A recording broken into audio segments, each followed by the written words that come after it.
Cum să centralizați toate comenzile de livrare și ridicare personală într-o singură tabletă Choice? Și cum funcționează? În prezent, localul dumneavoastră folosește mai multe servicii: Glovo, Bolt, Volt, livrare proprie și ridicare personală. Echipa primește comenzile prin telefon sau pe tablete diferite, iar apoi le introduce manual în sistemul POS. Ce se întâmplă fără Choice?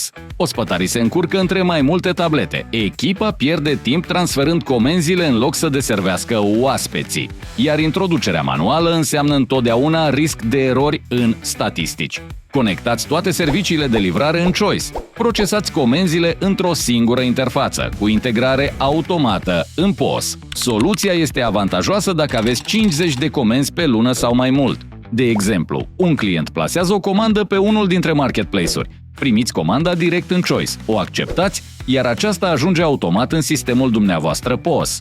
Totul este automatizat, fără tablete suplimentare, fără introducere manuală. Rezultatul: economie de timp și 0 erori. Editarea meniului devine de asemenea mai simplă. În loc să îl configurați separat pentru fiecare serviciu, lucrați cu un meniu unic în Choice. Modificările se actualizează peste tot instantaneu, cu un singur click. Un alt avantaj este reprezentat de notificările push. Nu veți rata nimic, iar un dashboard comod adună toată analiza într-un singur loc. Un singur sistem de preluare a comenzilor. O singură sursă de date. Simplu și eficient. Nu înlocuim Glovo sau Bolt, ci vă ajutăm să gestionați comod marketplace-urile și livrarea proprie. Conectați gestionarea marketplace-urilor prin Choice, optimizați procesele și reduceți costurile în localul dumneavoastră.